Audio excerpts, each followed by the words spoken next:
대일본 제국 헌법의 제정은 일본 근대화의 첫걸음이었습니다. 이 헌법이 제정됨으로써 일본은 서구와 어깨를 나란히 하는 강대국으로 도약할 수 있었고, 그 결과 오늘날 동아시아의 선진국으로 가장 먼저 진입할 수 있었습니다.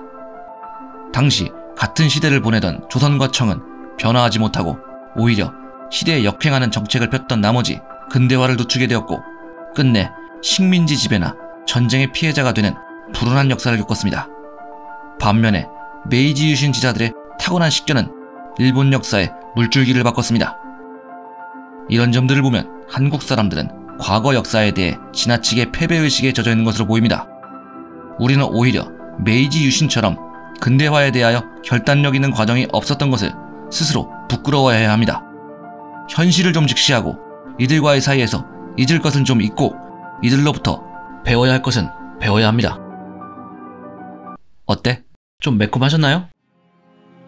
1889년 공포되어 1947년까지 약 58년간 시행되었던 일본 근대화의 상징인 대일본 제국 헌법은 제2차 세계대전, 즉 태평양 전쟁의 패전과 함께 연합군 최고사령부에 의해 폐지되었고, 오늘날 전쟁의 완전한 포기를 선포한 일본국 헌법으로 대체되었습니다. 물론 이 헌법으로 일본의 최초로 의회제도, 사법제도가 도입되었고 국민들은 기본권을 보장받은 것은 사실입니다. 그러나 장점을 강조하기엔 이 헌법으로 인해 일본 국민들이 입은 피해는 막심합니다. 이 헌법은 군부의 독재를 허용할 정도로 허술하였고 이들의 폭주를 제어하지 못할 정도로 나약한 헌법이었으며, 그 결과 끝내 태평양 전쟁의 발발을 누구도 막지 못하게 되었고, 이 허황된 전쟁이 일본인들의 삶과 정신을 송두리째 파괴하고 나서야 헌법은 기능을 멈추었습니다. 물론 같은 시기 일본 정부에 의해 말로 형언할 수 없을 정도의 피해를 입은 식민지 및 전쟁 상대국 사람들의 삶은 더욱 말할 것도 없고, 특히 전선에서 수없이 저질러진 천인공노할 반인륜 범죄들에 대해서도 마찬가지입니다. 대체 일본의 근대화는 어떻게 이루어졌기에 동아시아사, 아니 인류 역사에 영원히 박제될 최악의 결과를 만들어낸 걸까요? 전편에서 예고했듯이 이번 편에서는 이토 히로부미의 작품 대일본 제국 헌법이 어떠한 헌법인지에 대해서 알아보겠습니다. 또한 이토 히로부미가 이 헌법으로 도대체 어떤 나라를 만들고자 했던 건지도 함께 알아보도록 하겠습니다. 사실 일본의 구헌법은 그 내용상 근대적이라고 볼 수 없는 헌법입니다. 물론 10년 뒤에 제정된 대한제국의 대한제국 국제나 19년 뒤에 제정된 청나라의 흠정헌법 대강에 비하면 훨씬 나은 수준입니다. 그러나 근대국가로서 제대로 꽃도 피워보지 못했던 대한제국과 청에서 제정했던 헌법을 일본의 구헌법에 갖다 댈 것은 아닙니다. 대신 같은 시대의 서구 헌법과 비교해보면 상당히 전근대적인 특성을 확인할 수 있습니다. 물론 당시라고 해도 헌법의 수준이 지금만큼 좋은 나라는 없었습니다. 그럼에도 불구하고 많은 국가들이 공유하고 있던 것은 국민의 기본적인 인권 보장이었습니다. 이것은 헌법이 탄생한 이유이기도 하죠. 이를 위해서 왕권 또는 행정권의 무분별한 남용을 제한하고 국민의 저항권을 인정하며 기본권을 명문화하는 것이 그 방안으로 쓰였던 것입니다. 이것만큼은 미국, 영국, 프랑스와 같은 헌법 선진국에서부터 독일과 같은 흠정헌법 보유국까지도 이해하고 수용하였던 것입니다. 그러나 일본의 첫 헌법은 그렇지 않았습니다. 서방 선진국들의 시선을 고려하여 유사하게는 만들었지만 그 본질은 지극히 동아시아식의 전제군주제였던 것입니다. 몇 가지 예를 들어볼까요? 구헌법에는 제국의회와 재판소가 등장합니다. 이는 많은 국가들의 헌법에서 삼권 분립의 정신에 따라 행정부로부터 입법부와 사법부를 분리시켜 놓은 것을 따라한 것입니다. 이 경우 원래 같으면 두 기관을 모두 독립기관으로 하거나 의회만 독립시키고 사법부는 독립시키지 않되 최소 법관의 독립은 보장하는 형식으로 해야 합니다. 그러나 구헌법에서는 입법권을 군주인 덴노의 권한으로 못 박은 채 제국의회는 법률안에 대해 협찬권이라 하여 이름 요상한 거부권만을 인정하고 있고, 사법권을 덴노의 이름으로 행사하게 되어 있으면서 사법부나 법관의 독립성에 대한 내용은 전혀 명시하지 않고 있습니다.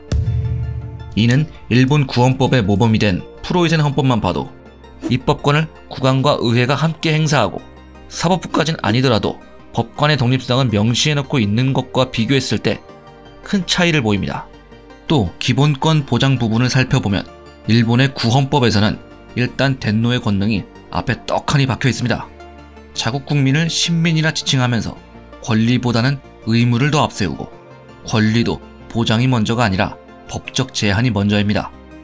반면 프로이센 헌법에서는 맨 처음에 국가의 영토 조항이 있고 그 다음 바로 프로이센인으로 지칭된 국민의 권리가 나오죠.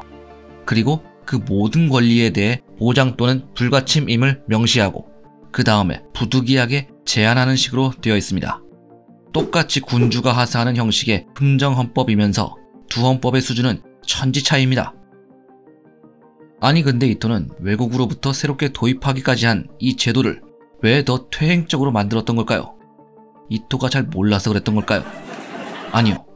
수년에 걸쳐 유럽 순방까지 다녀오고 유수의 법학자들로부터 개인 과외도 받았던 그가 잘 몰랐을 리가요. 모르는 것이 아니라 의도적이었던 거죠. 애초에 이토 히로부미가 헌법을 바라보는 관점은 서구인들이 바라보는 관점과 전혀 달랐습니다. 그는 이 헌법을 통해 당초 서구인들이 생각했던 것과는 전혀 다른 목표를 달성하려 했던 것입니다. 구헌법에 의하면 덴노는 행정, 입법, 사법의 모든 권력을 가지고 신민들에게 의무와 권리를 부여하는 무소불위의 전제군주입니다. 또한 그는 법이 인정하는 만세일계의 신적 존재이면서 덕치를 베푸는 유교적 군주이기도 하죠.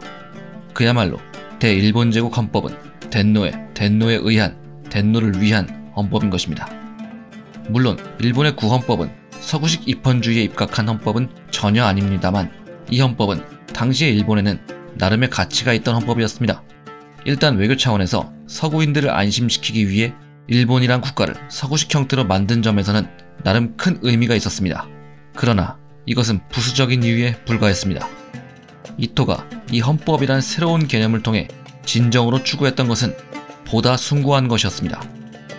그것은 일본 역사 속 수많은 영웅들이 1000년 이상의 기간에 걸쳐 시도했다가 실패했던 것이었습니다.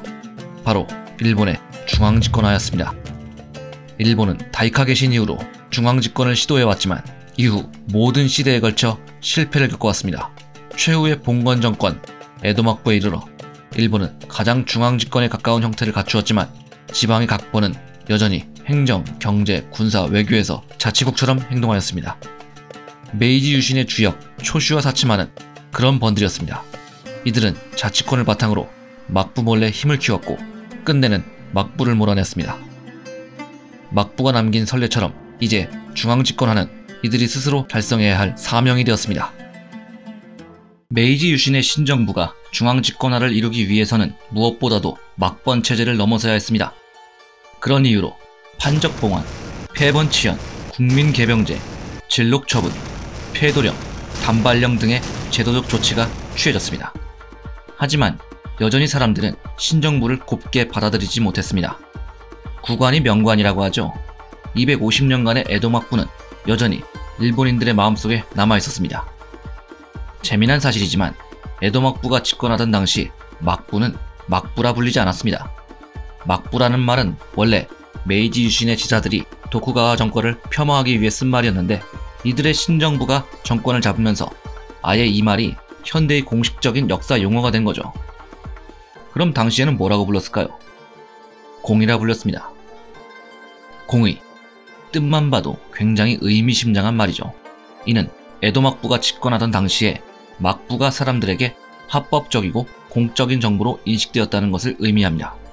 비록 에도막부는 신정부에 패배했지만 사람들은 왕정복고를 외치는 신정부의 가치에 동의할 수 없었습니다.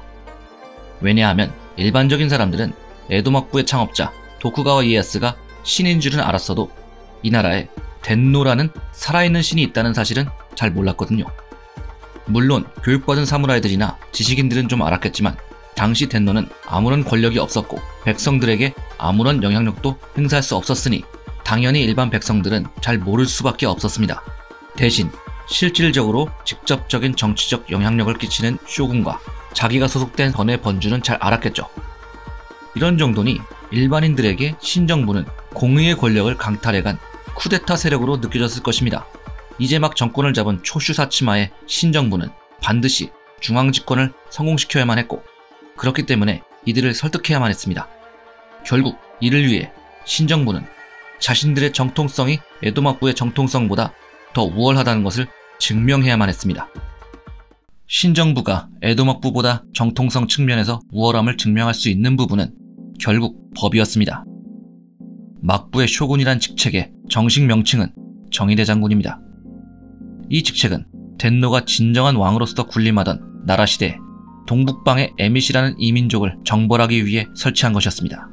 훗날 힘이 다 빠진 덴노가 최초의 막부, 가마쿠라 막부의 창시자이자 당시 최고 권력자였던 미나모토노 요리토모에게 이 직책을 하사하면서 이것은 일본의 최고 군 지휘관을 의미하는 말이 되었고, 이후 정의대 장군은 쇼군이란 말로 축약되었으며 에도 시대에 이르러 덴노를 제치고 일본의 절대 권력자를 의미하는 말로 바뀌었습니다. 즉 쇼군이란 말은 현실적으로 왕이란 말과 사실상 동의어의 지위를 얻게 된 것이었습니다. 그렇습니다. 이것이 바로 막부 정통성의 한계를 정확히 보여주는 사례죠. 장군이 어찌 왕과 동의할 수 있나요? 결국 이 쇼군이란 자리는 조정의 법도를 따져보면 진짜 왕 덴노가 하사하는 직책일 수밖에 없습니다.